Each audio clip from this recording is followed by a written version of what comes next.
सभी बहन भाइयों को नमस्कार।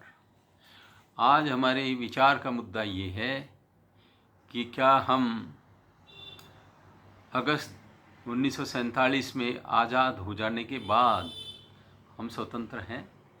क्या हमारे में स्वतंत्र विचार क्षमता विकसित हुई है या आज भी हम गुलामी की भावना से पीड़ित हैं और हमारी रगों में, हमारी धमनियों में खून नहीं, गुलामी की भावना प्रवाहित होती है।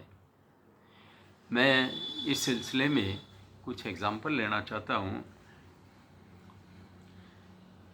हम प्रभावित होते हैं किसी व्यक्ति के व्यक्तित्व, सदाचार या अच्छे गुणों से नहीं, बल्कि पद से और धन से, राजनीतिक दखलंदाजी से, राजनेताओं से हम प्रभावित होते हैं और उनको देख करके स्वतः ही हम 90 डिग्री पे झुकने लगते हैं और उनके सामने नतमस्तक हो जाते हैं।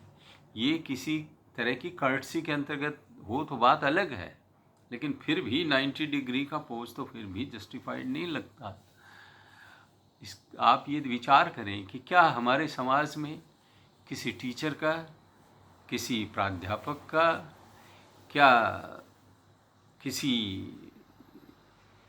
वकील साहब का, किसी जज का, किसी डॉक्टर का, किसी इंजीनियर का, किसी फाइनेंस के अच्छे एक्सपर्ट का, क्या हम उसको उतना सम्मान देते हैं जितना हम किसी डंडाधारी थानेदार को देते हैं?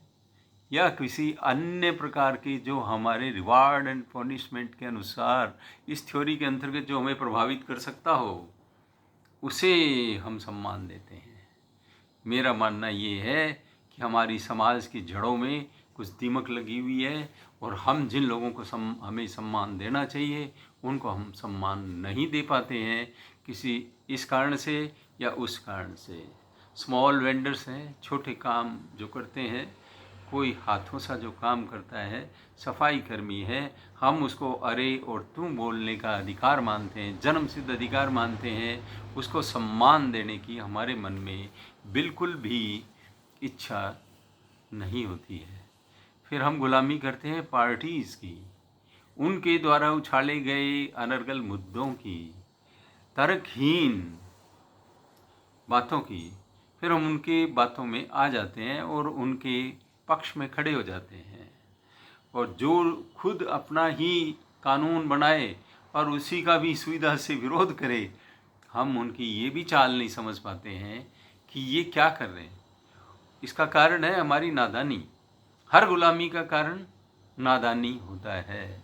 किसी ने कहा है कि जो तुम्हें आज़ादी देता है वो तुम्हें आज़ाद नहीं करता है, क्योंकि उसने आज़ादी आपको उसी सीमा तक दी है जिस सीमा तक उसको खुद को सुविधा है, क्योंकि वो आज़ादी देने वाला है। तो इसलिए हम आज भी गुलाम हैं जातिवाद के। हम गुलाम हैं हमारी पुरातन जो रूढ़िवादी व्यवस्थाएं हैं। सब पुरातन व्यवस्थाएं गलत नहीं होती, सब व्यवस्थाएं ऐसी नहीं है कि उनको हम सिरे से खारिज कर दें, उनमें अच्छी बातें भी हैं, लेकिन बहुत सी हम गलत बातों के भी शिकार होते हैं। हम सोचने लगते हैं कि कोई चीफ मिनिस्टर, कोई प्राइम मिनिस्टर हमारी जात का बन जाएगा तो पता नहीं हमारा भाग्य बदल देगा, जबकि वो भी नियम कानून कायदों में बटे होते हैं। इस तरह से कोई भी किसी का भाग्य नहीं बदल सकता। अपने कर्मों को स्वयं करना पड़ता है। यदि आप एक बोझ बनेंगे, बेटा पिता पे बनेगा और पिता बेटे पे बनेगा, तो किसी को ऐसा व्यक्ति अच्छा नहीं लगता। आपको उपयोगी होना होगा समाज के लिए, सबके लिए। एक कोई ये भी कई बार मैंने देखा है कि लोग कहते हैं कि जुडिशरी में किस जाति के कितने हैं। ऐसा लगता है जैसे मेरे कोई मामला हो तो मेरा भला तो केवल मेरी जाति वाला ही करेगा, बाकी तो मेरे से क्या पुरातन मेरे से बदले लेगा? क्या कोई भूतकाल, कोई भूतजीवी मजिस्ट्रेट मुझे बिना वजह दंड देगा? क्या ये बात सही है? या मजिस्ट्रेट अपनी ड्यूटी को निभाएगा, न्यायविद अपनी ड्यूटी को निभाएगा, जो उसकी ड्यूटी है न्याय संगत तरीके से काम करना, उसको निभाएगा, या अपनी किसी मान्यता से बदले चुकाएगा? क्या ऐसा ही समाज में, क्या इस समाज में गंदगी का स्तर इस लेवल तक पहुंच गया है? ये हमें विचार करना होगा और हमें किसी भी ट्रैप में फंसना नहीं है और हमें स्वतंत्र होकर के और ये बात जुटलानी होगी कि हमारी धमनियों में गुलामी नहीं, खून बहे और हमारा जोश बरकरार रहे, सभी मस्त रहें। और आज ये मेरे विचार थे, आपको अच्छा लगे तो लाइक करें, शेयर करें, सब्सक्राइब करें। लाइक आप नहीं कर सकते तो कमेंट्स में अपने विचार प्रकट करें, प्रतिक्रिया दें।